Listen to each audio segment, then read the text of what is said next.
Magandang araw po, welcome po sa aking channel, Nob9 TV.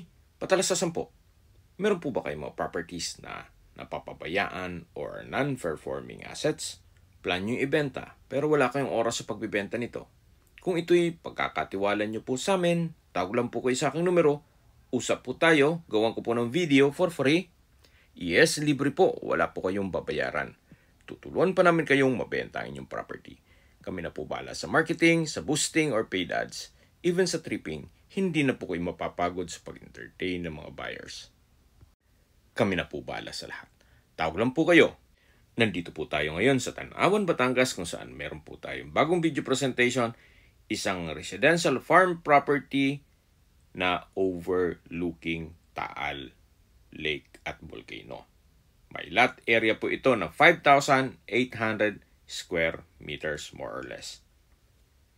Ito po'y titulado, buhay po ang may-ari, kaya wala po kayong magiging problema sa documentation o sa transfer ng title. Along Barangay Road po ito at may access ng tubig, kuryente at internet provider. Meron po itong old structure o bungalow house na pwede pong gawing caretaker's house. Bubong lang po ang papalitan, then livable naman po ito. Ito po ang hugis ng lupa. Ito pong may X, ayan yung kinatatayuan nitong bahay o bungalow house dito sa loob ng property. Ito naman pong green na X ay yung sa kapitbahay na yan at itong may bakod. So kung i-develop nyo po ito, pwede pong dumaan dito ang sasakyan papunta sa likod mismo ng property o kabuang lupa ng property kung saan meron pong overlooking view. So mula po dito, patag po yan.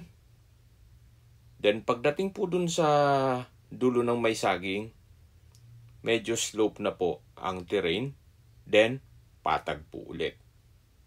Napakaganda po nitong lagyan ng building dito sa likod para meron po kayong 180 degrees na overlooking view.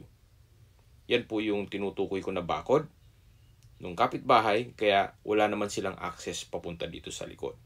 So meron pong mga tanim na saging dito at ibang fruit-bearing trees gaya ng nyog, mangga, at kung ano-ano pa. Tunghayan niyo po itong napagandang property kung saan ito'y napakatahimik po ng lugar, sariwa ang hangin, at malamig po ang klima. Yan po yung tinutukoy ko na medyo slope ng konti, then pagbaba nyo po, patag na patag po yan. Ito po yung nasa mataas na lugar. Ang estimated elevation above sea level ay 498.7 feet above sea level.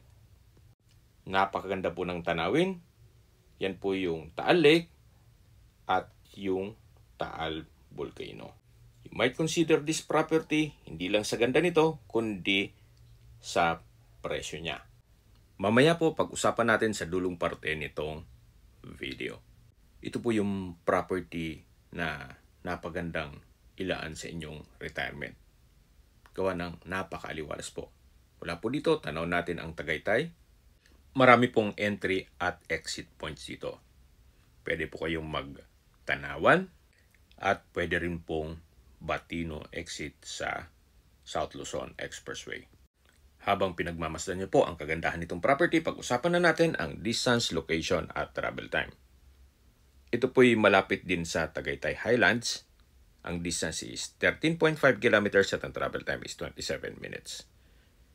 Kung manggagaling naman po sa Picnic Grove sa Tagaytay, ang distance is 15.1 kilometers at ang travel time is 32 minutes. At mula naman po sa Global Care Medical Center ng Talisay, Batangas, ang distance is 2.2 kilometers at ang travel time is 7 minutes. Yan po yung lagi kong binabanggit sa aking video na dapat nyo i-consider sa paghanap ng property, yung meron pong malapit na hospital. Hindi ko naman po sinasabing sakitin kayo, yan naman po for emergency purpose lang naman. Mula naman po sa Talisay Public Market, ang distance is 6.3 kilometers at ang travel time is 15 minutes.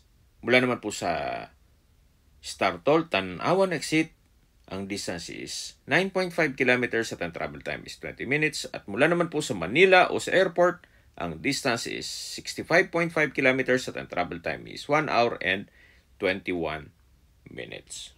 Okay, sa presyo na po tayo. Binebenta po ito ni owner sa halagang 2,800 pesos per square meter net. Ibig pong sabihin, si buyer na po ang sasagot sa lahat ng taxes at expenses with regards to documentation. Opinion ko lang po, sa presyo pong 2,800 per square meter na meron pang overlooking view sa Taal at along Barangay Road, medyo magandang presyo na rin po ito. Gawa ng pag lumipat na po kayo sa Lipa, Matas na Kahoy, Cuenca, Alitagtag at Santa Teresita, ang presyuhan po ng overlooking doon ay 3,000 to 4,500 pesos per square meter. Depende po sa presyo ng owner. Pero yun na po ang price range ng mga may overlooking view. At hindi pa po doon. Yung iba po ay maliit ang daan at masyadong looban pa.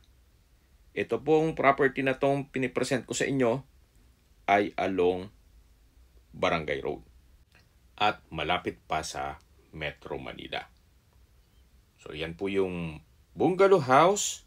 Then, ito naman yung bakod ng kapitbahay. Mula po dito, matatanaw nyo na yung two-way cemented Barangay Road.